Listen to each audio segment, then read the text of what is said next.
வணக்கம். தமிழ் ஃபுட் கார்னரில் தேங்காய் பூரண போலி பண்ண போகிறோம்.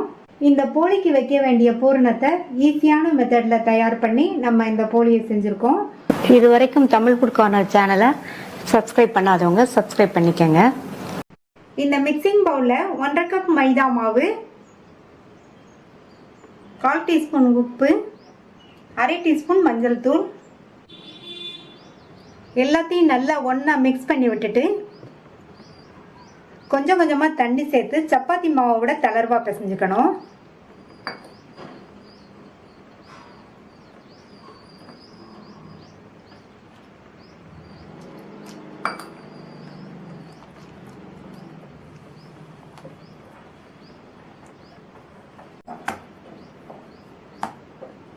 கொஞ்சம் கொஞ்சமாக தண்ணி சேர்த்து பிசைஞ்சாச்சு. மாவு சப்பாத்தி மாவோட கொஞ்சம் தளர்வாக இருக்குது. இந்த மாதிரி இருந்தால் தான் போலி தட்டுறதுக்கு நமக்கு கரெக்டாக இருக்கும். இப்போ இதில் 1 டேபிள் ஸ்பூன் எண்ணெய் விட்டு மாவை நல்லா அழுத்தி பிசைஞ்சுக்கணும். ஒரு 5 நிமிஷத்துக்கு தொடர்ந்து இந்த மாதிரி அழுத்தி பிசைஞ்சுக்கோங்க. நம்ம எந்த அளவுக்கு மாவை அழுத்தம் கொடுத்து பிசைகிறோமோ அந்த அளவுக்கு போலி நல்லா சாஃப்டாக இருக்கும். இப்போ 5 நிமிஷமாக மாவை நல்லா அழுத்தம் கொடுத்து பிசைஞ்சாச்சு. நான் இதுக்கு கடலெண்ணெய் சேர்த்துருக்கேன். இதுக்கு பதில் நீங்கள் நெய் அல்லது குக்கிங் ஆயில் எதுனாலும் சேர்த்துக்கங்க. இப்போ மறுபடியும் இதில் 1.5 டேபிள் ஸ்பூன் எண்ணெய் சேர்த்துக்கலாம். சேர்த்து நல்லா இந்த மாதிரி பிரட்டி விட்டுட்டு மூடி வச்சிடலாம். மாவு 3/4 மணி நேரத்துலேருந்து 1 மணி நேரம் ஊறட்டும். ஸ்டவ்வில் ஒரு பேன் போட்டிருக்கேன். இந்த பேனில் 1.25 கப் தேங்காய் துருவலை சேர்த்துட்டு வதக்கிக்கலாம். தேங்காய் துருவலில் இருக்கிற ஈரப்பதம் போய் நல்லா வாசனை வர வரைக்கும் ஒரு 4-5 நிமிஷத்துக்கு மீடியம் ஃப்ளேமில் வச்சு வதக்கிக்கணும். இப்போ 4-5 நிமிஷம் ஆச்சு. நல்ல ஒரு வாசனை வந்துட்டுருக்கு. இப்போ ஸ்டவ் ஆஃப் பண்ணிவிட்டு இதை ஆற விட்டுறலாம். தேங்காய் துருவல் நல்லா ஆறிடுச்சு. இதை மிக்ஸி ஜாரில் சேர்த்துட்டு இது கூட 3/4 கப் அளவுக்கு பொடித்த வெல்லம் சேர்த்துருக்கேன்.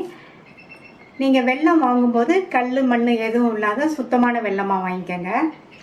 அடுத்து இது கூட 1/2 டீஸ்பூன் ஏலக்காய் பவுடர் சேர்த்து இப்போ எல்லாமே ஒன்றா மிக்ஸ் ஆகிற மாதிரி அரைச்சிக்கலாம்.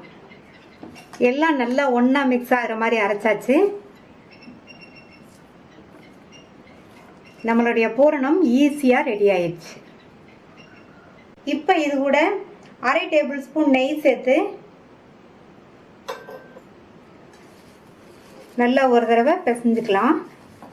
இந்த மாதிரி நெய் சேர்த்தோம்னா போலி சாப்பிடும்போது இந்த பூரணம் நெய் வாசனையோடு நல்லாயிருக்கும். நல்லா பிசைஞ்சாச்சு. இப்போ இதை உருண்டைகளாக உருட்டி வச்சுக்கலாம். உங்களுக்கு எந்த சைஸ் வேணுமோ அந்த சைஸ்க்கு உருட்டி வச்சுக்கோங்க. நான் இந்த சைஸ்க்கு உருட்டுறேன்.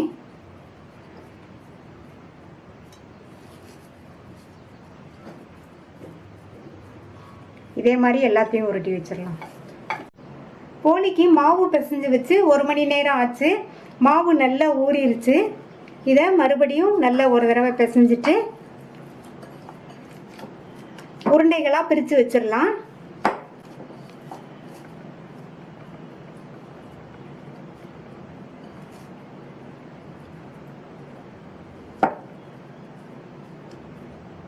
மாவையும் பூரணத்தையும் தனித்தனியாக உருட்டி வச்சாச்சு. இப்போ போலியை தட்டிடலாம். போலியை தட்டுறதுக்கு வாழை இலையோ அல்லது பிளாஸ்டிக் ஷீட்டோ எடுத்துக்கோங்க. நான் வாழை இலையில் எண்ணெய் அப்ளை பண்ணி வச்சுருக்கேன். ரெடி பண்ணி வச்ச மாவுலேருந்து ஒரு உருண்டை மாவு எடுத்து இலையில் வச்சுட்டு கையில் இந்த மாதிரி 3 விரலில் படுற மாதிரி எண்ணெயை தொட்டுட்டு இதை கொஞ்சம் பெருசாக விரிச்சுக்கணும்.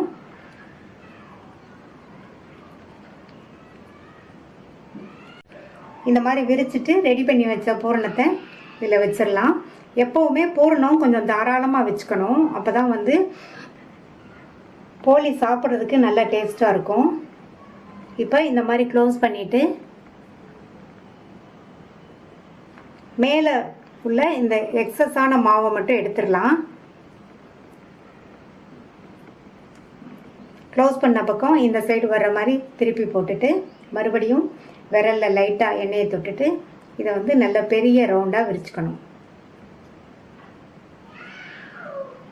ரொம்ப மெல்லிசாவும் இல்லாமல் ரொம்ப திக்காகவும் இல்லாமல் ஒரு மீடியம் திக்னஸில் இருக்கிற மாதிரி விரிச்சுக்கணும். சப்போஸ் உங்களுக்கு திக்காக வேணும்னாலும் நீங்கள் திக்காகவே தட்டிக்கங்க. நல்லா ரவுண்டாக தட்டியாச்சு. மீடியம் திக்னஸில் இருக்குது. இப்போ இதை தோசைக்கல்லில் போட்டு எடுத்துடலாம். ஸ்டவ்வில் தோசைக்கல் போட்டு சூடாயிடுச்சு. தோசைக்கல் வந்து மீடியம் ஹீட்டில் தான் இருக்கணும். இப்போ இதில் கொஞ்சமாக எண்ணெய் விட்டுருக்கேன். நம்ம தட்டி வச்ச போலியை இலையோடையே எடுத்து தோசைக்கல் மேலே வச்சுக்கலாம். நம்ம வந்து எண்ணெய் தடவி நம்ம போலி தட்டினதுனால நல்லா ஈஸியாகவே எடுக்க வந்துடும். ஸ்டவ்வை லோ மீடியம் ஃப்ளேமில் வச்சுக்கோங்க. ஃப்ளேமை கூட்டி வச்சோம்னா ஸ்வீட் போலிங்கிறதுனால கருகி போகிறதுக்கு சான்ஸ் இருக்குது. இப்போ வந்து மேலே கொஞ்சம் நெய் விட்டுக்கலாம். நெய் வந்து உங்களுக்கு விருப்பப்படி நிறைய வேணாலும் விட்டுக்கோங்க. குழந்தைங்க சாப்பிட்ற மாதிரி இருந்தால் நிறைய சேர்த்துக்கங்க. நீங்கள் இதுக்கு பதில் எண்ணெயோ அல்லது நெய்யும் எண்ணெயும் கலந்த கலவையோ விட்டுக்கலாம். இப்போ போலியை பரட்டி போட்டுக்கலாம். மறுபடியும் மேலே லைட்டாக நெய் விடுறேன். அந்த சைடும் போலி வந்துடுச்சு. ஒரு தடவை பரட்டி போட்டுட்டு எடுத்துடலாம். சும்மா சும்மா போலியை வந்து திருப்பி போடக்கூடாது.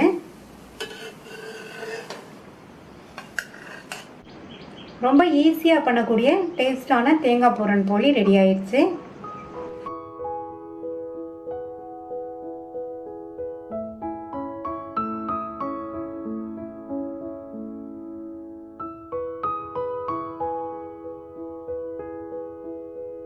ரவா பூரன் போலி பண்ண போகிறோம். இது ரொம்ப டேஸ்டாகவும் சாஃப்டாகவும் இருக்கும். இப்போ இதை எப்படி பண்ணுறதுன்னு பார்க்கலாம். இந்த பாத்திரத்தில் 1 கப் மைதா மாவு, 1/8 டீஸ்பூன் அளவுக்கு மஞ்சள் தூள், ஒரு பிஞ்ச் உப்பு. உப்பு வந்து கொஞ்சமாக சேர்த்தா போதும் மேல் மாவு சுவைக்காக. இது எல்லாத்தையும் நல்ல உப்பும் மஞ்சள் தூளும் எல்லா பக்கமும் பரவுற மாதிரி நல்லா இந்த மாதிரி மிக்ஸ் பண்ணி விட்டுட்டு அது கூட 1 டேபிள் ஸ்பூன் எண்ணெய் சேர்த்து மறுபடியும் ஒரு தடவை நல்லா மிக்ஸ் பண்ணிட்டு இது கூட கொஞ்சம் கொஞ்சமாக தண்ணி சேர்த்து சப்பாத்தி மாவோட தளர்வாக பிசைஞ்சுக்கணும்.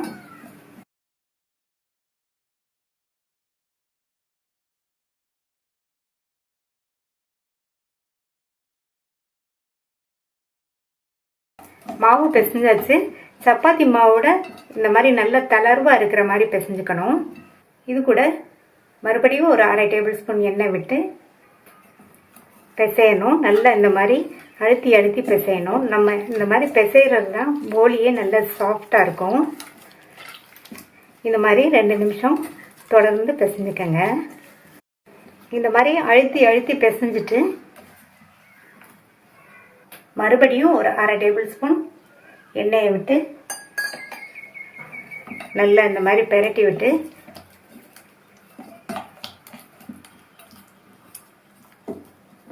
மூடி வச்சிடலாம். இது வந்து 1/2 மணி நேரத்துலேருந்து 1 மணி நேரம் ஊறணும். ரவா பூரணத்துக்கு 1 கப் மைதா மாவுக்கு 3/4 கப் பொடித்த வெல்லத்தை இதில் சேர்த்துட்டு அது கூட 1/2 கப் தண்ணி. இந்த வெல்லம் நல்லா கரையட்டும். வெல்லம்லாம் நல்லா கரைஞ்சிருச்சு. இப்போ இதை வடிகட்டிக்கலாம்.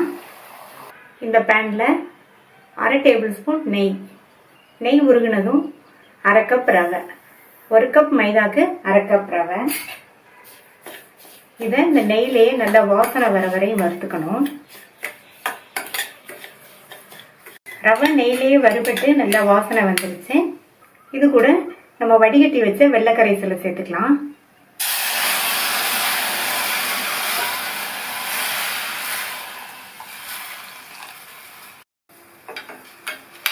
வெள்ளை கரைசலை சேர்த்துட்டு நல்லா இந்த மாதிரி கிண்டிகிட்டே இருக்கணும், கட்டிப்படாமல்.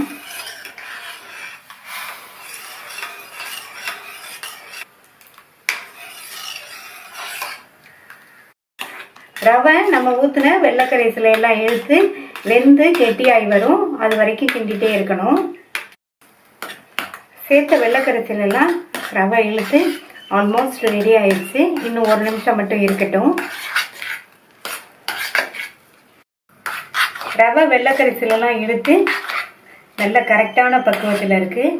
இந்த மாதிரி இருந்ததுன்னா ஆறுனதுக்கப்புறமா உருண்டை பிடிக்க கரெக்டாக இருக்கும். இது கூட 1/2 டீஸ்பூன் ஏலக்காய் பவுடர், 1/2 டேபிள் ஸ்பூன் நெய். நெய் உங்களுக்கு பிடிக்கும்னா இன்னும் கொஞ்சம் கூட சேர்த்துக்கங்க. நல்லா மிக்ஸ் பண்ணி விட்டுட்டு ஸ்டவ் ஆஃப் பண்ணிடலாம். இது ஆறட்டும். மாவு பிசைஞ்சு ஊற வச்சு 3/4 மணி நேரம் ஆச்சு. இதை மறுபடியும் நல்ல ஒரு தடவை பிசைஞ்சிடலாம். இந்த மாதிரி பிசைகிறது தான் போலி வந்து நல்லா இருக்கும். இதை மாதிரி பிசைஞ்சிட்டு இதை சின்ன சின்ன உருண்டைகளாக பிரித்து வச்சிடலாம்.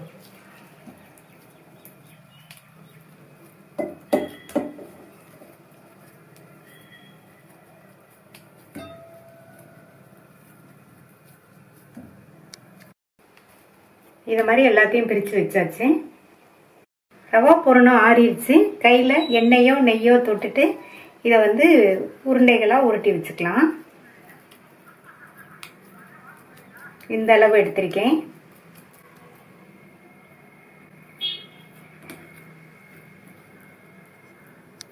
எப்பவுமே மாவை விட பூரணம் கொஞ்சம் அதிகமாக எடுத்துக்கணும்.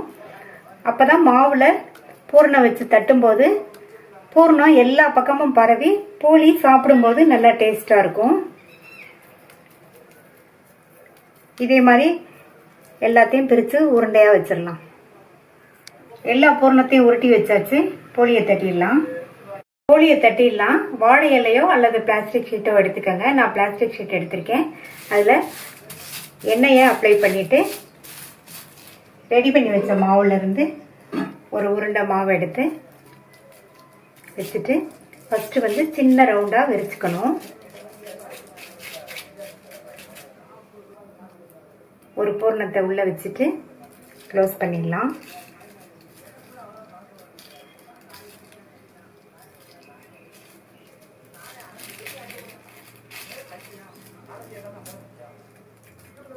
மறுபடியும் நல்லா க்ளோஸ் பண்ணிடுங்க. மறுபடியும் இந்த மாதிரி திருப்பி போட்டு ரவுண்டாக தட்டிக்கணும்.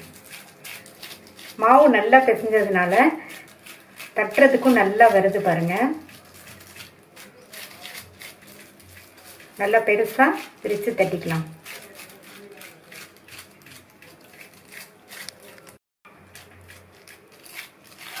நல்லா ரவுண்டாக தட்டியாச்சு. ரொம்ப திக்காகவும் இல்லாமல் ரொம்ப மெல்லிசாகவும் இல்லாமல் இந்த அளவு திக்னஸ்க்கு தட்டிக்கங்க. இனி இதை தோசைக்கல்லில் போட்டு எடுத்துடலாம். போலியில் சுற்றி விடுறதுக்கு 1 டேபிள் ஸ்பூன் நெய்யும் 1 டேபிள் ஸ்பூன் எண்ணெயும் சேர்ந்து நல்லா இந்த மாதிரி மிக்ஸ் பண்ணி விட்டுக்கலாம். இதுக்கு பதில் நீங்கள் ஃபுல்லாக நெய் வேணாலும் சேர்த்துக்கங்க அல்லது ஃபுல்லாக எண்ணெய் வேணாலும் சேர்த்துக்கங்க. நான் வந்து ரெண்டையுமே மிக்ஸ் பண்ணி போலி சுட போகிறேன். போலியை போடுறதுக்கு தோசைக்கல் போட்டு சூடாயிடுச்சு. தோசைக்கல் வந்து ரொம்ப சூடாகக்கூடாது, ஓரளவு சூடானா போதும். தட்டி வச்ச போலியை இந்த பேப்பர்ல இருந்து இப்படி எடுத்துடலாம். எண்ணெய் அப்ளை பண்ணதுனால ஈஸியாக எடுக்க வந்துடும்.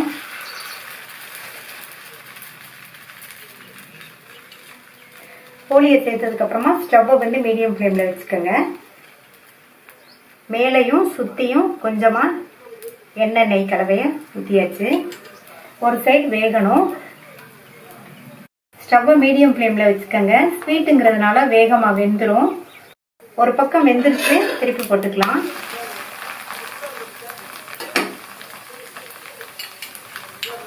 திருப்பி போட்டுட்டு மறுபடியும் எண்ணெய் நெய் கலவையை மேலையும் சைட்லையும் கொஞ்சம் ஊற்றிடலாம்.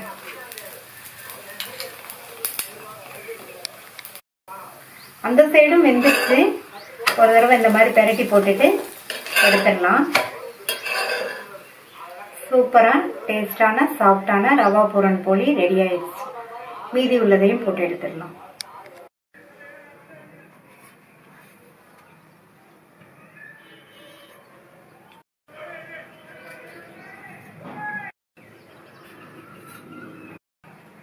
எல்லா போலியையும் போட்டு எடுத்தாச்சு. சுவையான சாஃப்டான ரவா பூரண் போலி ரெடி ஆயிடுச்சு. இந்த டேஸ்டான சாஃப்டான ரவா பூரண் போலியை ட்ரை பண்ணி பார்த்துட்டு உங்கள் கமெண்ட்ஸை சொல்லுங்கள். தேங்க்யூ.